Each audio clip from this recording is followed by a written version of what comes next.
बहुत बहुत धन्यवाद। आप सबको बहुत बहुत नमस्कार। सभी बच्चों को, छोटे बच्चों को, बड़े बच्चों को, सभी पेरेंट्स को, माताओं पिताओं को, अध्यापकों को, सबको बहुत बहुत नमस्कार। साथ साथ धन्यवाद है मंच पर उपस्थित मेरे मित्र और आप सबके, जैसा यहाँ मंच से भी कहा गया और मैं कल से देख रहा हूँ, लाडले विधायक रोहित पवार जी का, जिन्होंने मुझे यहाँ पर आमंत्रित किया, जिन्होंने मुझे दिल्ली से यहाँ बुलाया विशेष रूप से। साथ ही धन्यवाद है नीतीश कराले जी का, जो मैंने नाम सुना था नीतीश कराले मास्टर जी, फिर पता चला कि नीतीश कराले मास्टर जी एनसीपी के प्रवक्ता भी हैं। फिर अभी अभी मैंने देखा कि नीतीश कराले मास्टर जी कितने अच्छे वक्ता हैं कि एक एक बच्चा यहाँ पे, छोटे छोटे बच्चे भी जिनको बिल्कुल पिन ड्रॉप साइलेंस के साथ सुन रहे थे, मैं उनका भी धन्यवाद करना चाहता हूँ। हमारे आम आदमी पार्टी के यहाँ के तहसील के अध्यक्ष भाई संतोष नौलखा जी भी यहाँ पर उपस्थित हैं, मैं उनको भी धन्यवाद करता हूँ, वो यहाँ आए हैं। सभी ऑफिसर्स जो महाराष्ट्र सरकार के शिक्षा विभाग के ऑफिसर्स हैं, हेड ऑफ द स्कूल, सभी टीचर्स, सबको मैं धन्यवाद और नमस्कार करता हूं। मैं कल सुबह घर से चला था, आज कल शिरडी में साईं बाबा के दर्शन किए।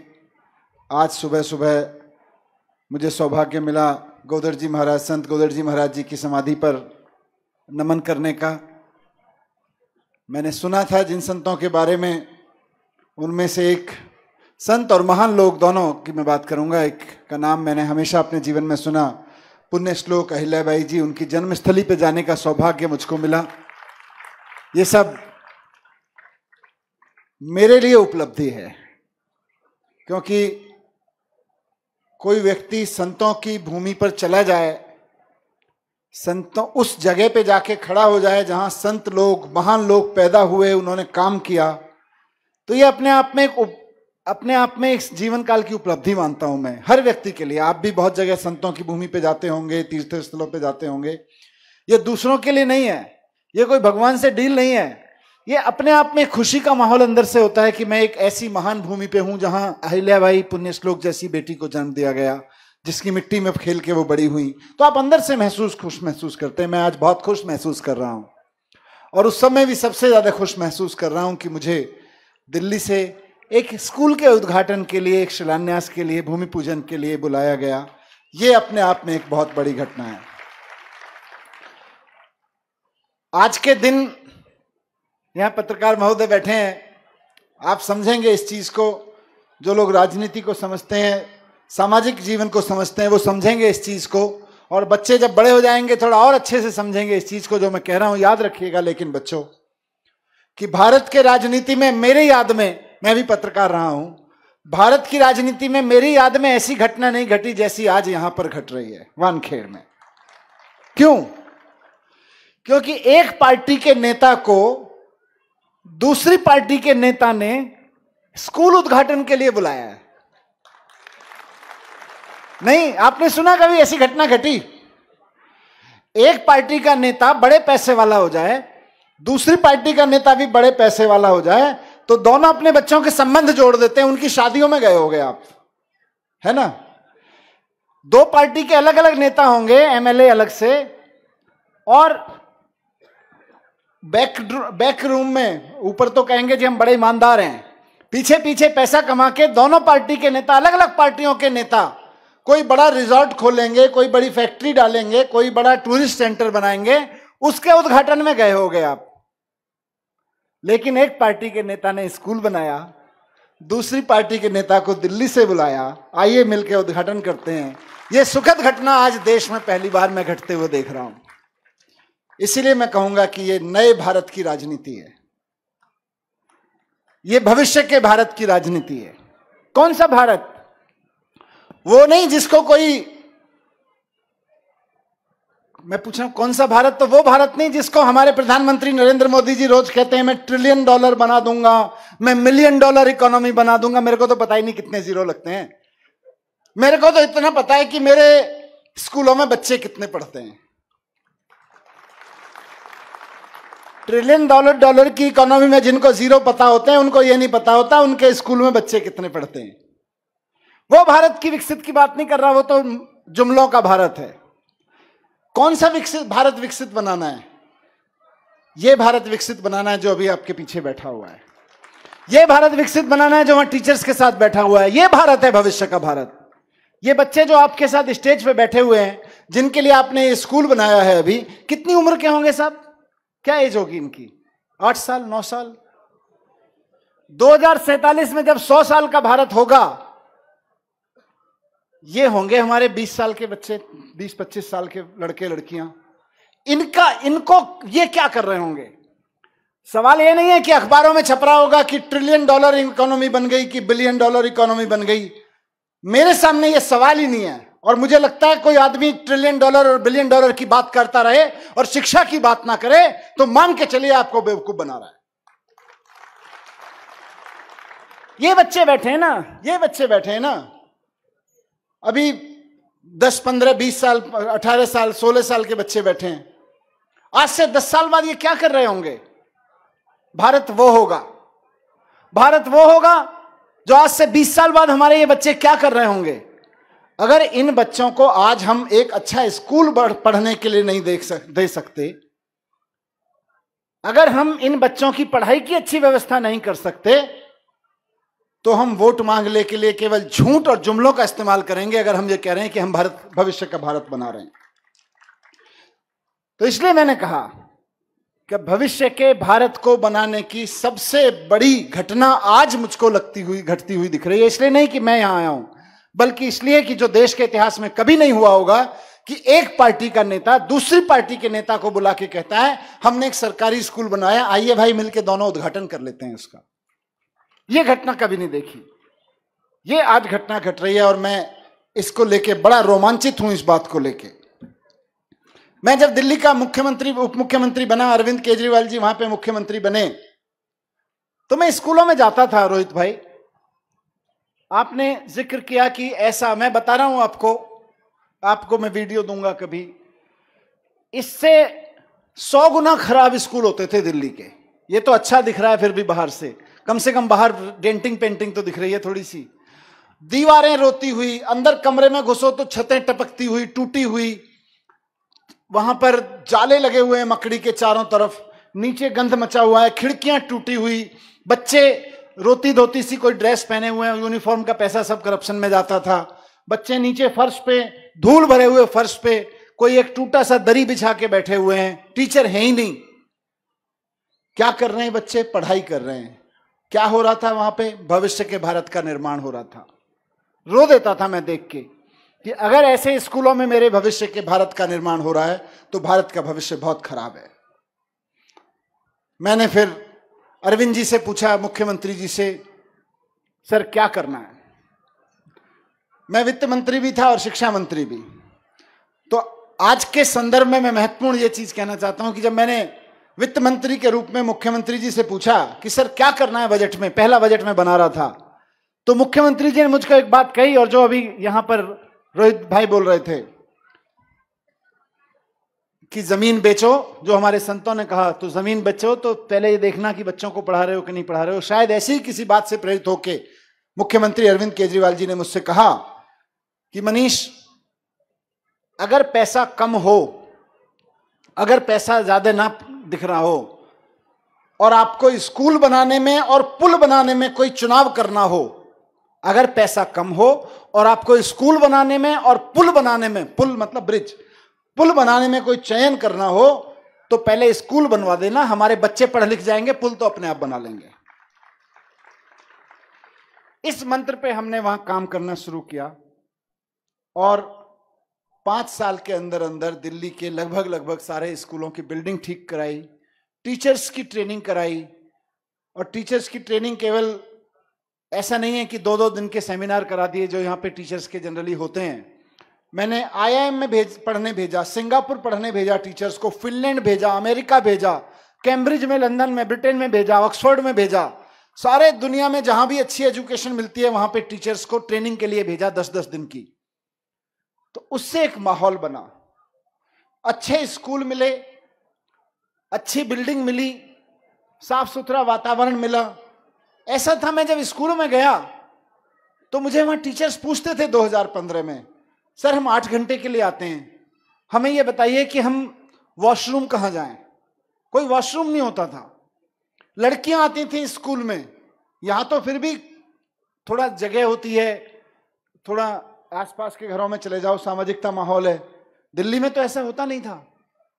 मैं पूछता था टीचर से, कैसे जाते हो? 8 घंटे के लिए, 7 घंटे के लिए एक टीचर, महिला टीचर हम हायर करें स्कूल में, उसकी नौकरी सरकारी टीचर की हो, और वो बच्चों को पढ़ाने आया और स्कूल में वॉशरूम ना हो, वो रोते हुए स्कूल जाएगी और रोते हुए स्कूल से आएगी जाएगी, पढ़ा नहीं पाएगी। वॉशरूम से लेके, लैब से लेके लाइब्रेरी तक सब कोशिश की, जितना अच्छा हो सकता था कराए। और आज दिल्ली के स्कूल अच्छे हो गए हैं। दिल्ली के बच्चों के रिजल्ट आप तो अखबारों में पढ़ते रहते होंगे, आता है, सोशल मीडिया पे सब लोग एक्टिव हैं, कि आज बिना कोचिंग के हजारों बच्चे सीधे जेईई का एग्जाम पास कर रहे हैं। कोचिंग नहीं, बिना कोई, हमारे बच्चे कोचिंग नहीं करते स्कूल, सरकारी स्कूलों के, उनके पास पैसा नहीं है। नीट का एग्जाम पास कर रहे हैं। एक एक स्कूल से 6-6 लड़कियां साथ बिना किसी कोचिंग के नीट का एग्जाम पास कर रही हैं। ये सब क्यों हुआ, कैसे हुआ? क्योंकि नीयत साफ थी। नीयत अगर साफ हो राजनीति में तो काम होता है। मैं डरता था 2015 में जब सरकार में आया था कि कर भी पाएंगे कि नहीं कर पाएंगे, लेकिन आज हो गया, हो रहा है। और उसी का नतीजा था जब स्कूल अच्छे चले, रिजल्ट आने लगे, सोशल मीडिया पे, मीडिया में थोड़ी चर्चा हुई, तो मैं समझता हूं रोहित भाई ने भी आपके विधायक के चुने जाने के बाद यहां से उसकी चर्चा सुनी होगी। मैं उनसे पहले नहीं मिला था, लेकिन बड़ा अच्छा नाता उनसे बन गया। उसके बाद ये दिल्ली आए, दिल्ली में आके बोले मैंने सुना है स्कूल अच्छे बने, मैं विधायक बनाऊं, मैं देखना चाहता हूं। इन्होंने स्कूलों में गए, मेरे मिलने से पहले ये स्कूलों में गए, टीचर्स से मिले, बच्चों से मिले, समझा, बिल्डिंग के फोटो वोटो लिए, टीचर्स से इंटरव्यू रिकॉर्ड किए, फिर बोले मैं मनीष जी से भी मिलना चाहता हूं, ये मेरे से मिलने आए। मुझे याद है 4 साल पहले जब आए थे तो मेरे घर में ड्राइंग रूम में हमने चाय पी थी साथ में बैठ के, और इन्होंने सपना रखा था मनीष जी जैसे दिल्ली में स्कूल हो गए हैं, काश ऐसे स्कूल महाराष्ट्र में भी हो जाएं, सरकारी स्कूल। और आज मुझे बहुत खुशी हो रही है, 4 साल बाद आपने मुझे यहां निमंत्रित किया, तो ऐसे स्कूल जैसे दिल्ली में बनाए, और शायद उससे भी बेहतर भविष्य, बेहतर नींव आप महाराष्ट्र की रख रहे हैं। एक दूसरे से इसी तरह से सीख कर राजनीति करनी चाहिए। मैं यहां आया हूं तो मैं देख रहा हूं कि रोहित भाई का एजुकेशन में खाली स्कूल नहीं बनवाए, बहुत काम किया इन्होंने एजुकेशन में, बहुत जबरदस्त काम किया। मैं इनका पढ़ रहा था किस तरह से छोटे छोटे स्तर पर फादर्स डे बनवाने से लेके, बच्चों के कमरे बनवाने से लेके, बच्चों के टीचर्स की ट्रेनिंग से लेके बहुत कुछ काम किया। मुझे लगता है, मैं राजनीतिक बात नहीं कहूंगा, लेकिन इतना जरूर कहूंगा कि आप लोग बहुत सौभाग्यशाली हैं कि आपको रोहित भाई जैसा एक विधायक मिला। बहुत मुश्किल से मिलता है, बहुत मुश्किल से मिलते हैं ऐसे नेता जो एजुकेशन पे काम करने के लिए तैयार हों। आप सब लोग जानते हैं कि कोई नेता बने तो सबसे पहले इस जुगाड़ में रहता है कि मंत्री बने तो पीडब्ल्यूडी वाला बनना चाहिए, है ना? अब क्यों बनना चाहिए, आप हंस गए, उसका जवाब मिल गया मुझको। जिस डिपार्टमेंट में ठेके ज्यादा देने पड़ते हो उसका मिलना चाहिए, जिसमें बच्चे पढ़ाने हो वो मंत्री बाद में बनता है। लेकिन जिस शिद्दत से काम कर रहे हैं, आप सोच के देखिए कि कल कोई आदमी अगर महाराष्ट्र का शिक्षा मंत्री बने तो पूरे महाराष्ट्र के लिए क्या करेगा। फिर से कह रहा हूं कि मैं कोई, मेरी बातों के राजनीतिक अर्थ ना निकाले जाए तो कोई दिक्कत नहीं, मैं भी राजनेता हूं, वो भी राजनेता है। इस आदमी को खोना मत, ये बहुत काम का आदमी है। इसलिए नहीं कि अच्छा आदमी है, बल्कि इसलिए कि आपके बच्चों का भविष्य बना सकता है, ये पूरे महाराष्ट्र के बच्चों का भविष्य बना सकता है। इसका हौसला बढ़ा के रखना। राजनीति में मैं आया हूं, मैं एक सामान्य टीचर के परिवार से आता हूं। मेरे पिताजी अध्यापक थे एक ऐसे ही स्कूल में, गांव में, उत्तर प्रदेश के एक गांव में। वहां से निकल के पत्रकार बना दिल्ली में आके, फिर योग संयोग हुआ, मैं राजनीति में आया, मंत्री बना। अरविंद केजरीवाल जी की राजनीति की बदौलत मुझे मंत्री बन के शिक्षा मंत्री के रूप में काम करने का मौका मिला। जब राजनीति में आप शिक्षा की बात करते हो तो आपका मनोबल तोड़ने वाले बहुत लोग मिलते हैं, आपको पीछे धकेलने वाले बहुत लोग मिलते हैं। ये मैं कहूंगा पेरेंट्स की, बच्चों की सबकी जिम्मेदारी है कि इनका मनोबल मत टूटने देना। आप लोग राजनीति में ऊपर नीचे आते रहेंगे, लेकिन इनका मनोबल मत टूटने देना। क्यों? मैं क्यों आया हूं दिल्ली से चल के यहां पे? ये मेरे मित्र हैं, हम फोन पे अच्छी बात कर सकते थे, एक दूसरे के घर परिवार के बच्चों के जन्मदिन से लेकर शादियों तक में आ सकते थे, जा सकते थे, लेकिन स्कूल में क्यों आया हूं मैं इतनी दूर से चल के? क्योंकि मुझे इस स्कूल में आगे का भारत दिखाई दे रहा है, भविष्य का भारत दिखाई दे रहा है। मैं जब स्कूल में पढ़ता था, और आप लोग भी याद कर लें, जब पढ़ते थे तो हमें पढ़ाया जाता था, रोहित भाई और अध्यापक लोग जो बैठे हैं यहाँ पे वो बताएंगे मुझको कि आज क्या पढ़ाया जाता है। जब मैं स्कूल में पढ़ता था तो पढ़ाया जाता था कि 3 तरह के देश होते हैं दुनिया में। एक होते हैं विकसित देश, है ना, उनको बोलते हैं अंग्रेजी में डेवलप्ड कंट्रीज, अमेरिका, जापान और ये सब। एक होते हैं विकासशील देश, जो अभी विकसित हुए नहीं है लेकिन होने के रास्ते पे हैं, हुए नहीं है, डेवलपिंग कंट्रीज। और तीसरे होते हैं अविकसित देश, अंडर डेवलप्ड कंट्रीज, जिनका बुरा हाल है, जो गरीबी में डूबे मर रहे हैं, लड़ रहे हैं, झगड़ रहे हैं, विकसित नहीं है। जब मैं स्कूल में पढ़ता था बच्चों, तो मुझे पढ़ाया जाता था कि भारत एक डेवलपिंग कंट्री है, विकासशील देश है। तो मैं पूछता था अपने टीचर्स से कि कब विकसित होगा? बोले बस अच्छा चल रहा है, 10 साल में होने वाला है। अब मेरे बच्चे आके स्कूल में पढ़ने लगे, उनको भी पढ़ाया जा रहा है कि 3 तरह के देश होते हैं और भारत अभी भी डेवलपिंग कंट्री है, विकासशील देश है। और यकीन मानिए, अगर स्कूलों पे काम नहीं किया गया तो इन बच्चों के बच्चे भी जब स्कूल में पढ़ेंगे यही पढ़ाया जाएगा, भारत अभी भी एक विकासशील देश है, विकसित नहीं बना है। कोई नेता कितनी बात करता रहे मैं विकसित बना दूंगा, विकसित बना दूंगा, किसी नेता के गिली गिली बादशाह कहने से भारत विकसित नहीं बनेगा, स्कूल बनाने से भारत विकसित बनेगा। यह करना पड़ेगा। इसलिए मैं आपसे अर्ज करने आया हूं कि इस राजनीति को पूरे महाराष्ट्र में फैलाइए, एजुकेशन की राजनीति को मजबूर कर दीजिए। अभी चुनाव आने वाला है, आप किसको वोट देंगे ये आपका विवेक है, लेकिन आपके दरवाजे पे जो भी नेता राजनीति का, किसी भी राजनीतिक पार्टी का वोट मांगने आए तो उससे पूछो, भाई तुम्हारी राजनीतिक पार्टी ने स्कूल कितने बनवाए, पहले उसका हिसाब लेके आओ, बाद में देंगे, हमारे घर में बच्चे हैं। अगर भारत के लोगों ने वोट मांगने से पहले दरवाजे पे आने वाले नेता से पूछना शुरू कर दिया कि नेताजी बहुत बड़ी बड़ी बातें हमने आपकी सोशल मीडिया पे सुन रखी हैं, केवल ये बताओ कि जहां आपको या आपकी पार्टी को मौका मिला है वहां पे स्कूल कितने बनवाए ये बता दो। क्यों? वो पूछेगा क्यों, आपके तो बच्चे नहीं है या बड़े हो गए, आपके पढ़े क्या उनके बच्चे नहीं होंगे क्या? बच्चों के भविष्य के लिए सोचिए, तब आप अपने भविष्य के लिए सोच सकते हैं। और आज आप वो लोग कर रहे हैं, इतनी देर से यहां पे बैठे हैं, मुझे देख के सच में दिल गदगद हो रहा है।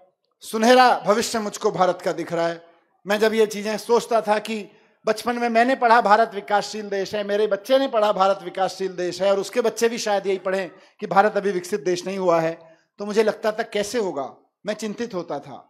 जिस धरती पर इतने बड़े बड़े संत, महाराष्ट्र तो संतों की भूमि है, अंबेडकर बाबा साहब की भूमि है, जिन्होंने कहा कि शिक्षा शेरनी का वो दूध है कि जो पिएगा वो दहाड़ेगा, उसके बावजूद भारत में शिक्षा पे बात नहीं हुई, काम नहीं हुआ। अहिल्याबाई से लेके ज्योतिबा फुले तक कितने संत, कितने बड़े बड़े लोग हुए इस धरती पे, विवेकानंद से लेके जिसपे गीता रची गई उस धरती पर, लेकिन भारत विकसित नहीं हुआ। क्यों? क्योंकि शिक्षा पे काम नहीं हुआ। आज आपसे मैं यही विनती करने आया हूं कि दिल्ली के लोगों ने देश की राजनीति को एक नई दिशा दी है। पिछले 3 बार चुन लिया गया, मैं 3 बार चुन लिए गए अरविंद केजरीवाल जी, पिछले 3 बार से वो लोग शिक्षा पे काम दे रहे हैं, वोट दे रहे हैं। आप भी एजुकेशन पे वोट देना शुरू कर दीजिए और अपने बच्चों को भी सिखाइए कि बेटा अच्छी नौकरी करो, अच्छी पढ़ाई करो, वो सब ठीक है, लेकिन वोट उसी को देना जो एजुकेशन पे काम करता हो। अगर पूरे देश में एजुकेशन पे ये वोट देने की क्रांति चल गई तो भारत को विश्व गुरु, विकसित देश तो छोड़ दीजिए, विश्व गुरु बनने से कोई नहीं रोक सकता है। लेकिन बिना एजुकेशन के कुछ नहीं होगा।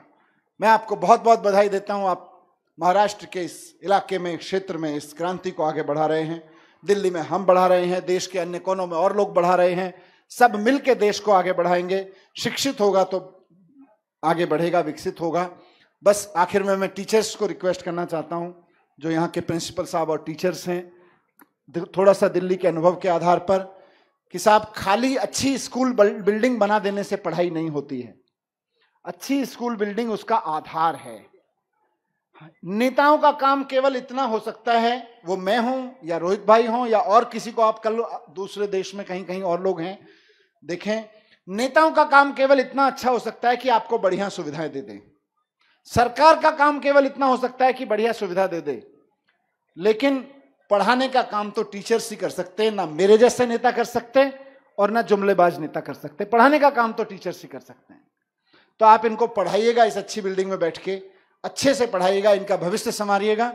और बच्चों से भी कहना चाहता हूं, जो यहां बच्चे बैठे हुए हैं, कि बेटा जब पढ़ लो, सरकार, एमएलए साहब, आपके माता पिता, टीचर, सब लोग मिलकर आपको पढ़ा रहे हैं, जब आप पढ़ लो तो आप अच्छे सफल इंसान तो बनिएगा, पैसे भी कमाइएगा, अच्छी नौकरी करिएगा, अच्छा बिजनेस करिएगा, लेकिन अपने माता पिता की सेवा जरूर करिएगा।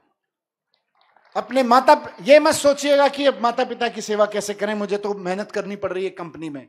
कंपनी की मेहनत एक जगह और माता पिता की सेवा एक जगह। ऐसा पढ़ लिख के ये मत भूल जाइएगा। और जब माता पिता की सेवा करेंगे तो देश की सेवा करना मत भूलिएगा, क्योंकि देश की सेवा के बिना भी देश आगे नहीं बढ़ सकता। मैं पूरी उम्मीद करता हूं कि इस स्कूल से वो निकलेगा जिसकी हम सबको जरूरत है। बहुत बहुत धन्यवाद। जय भारत, जय महाराष्ट्र, जय हिंद।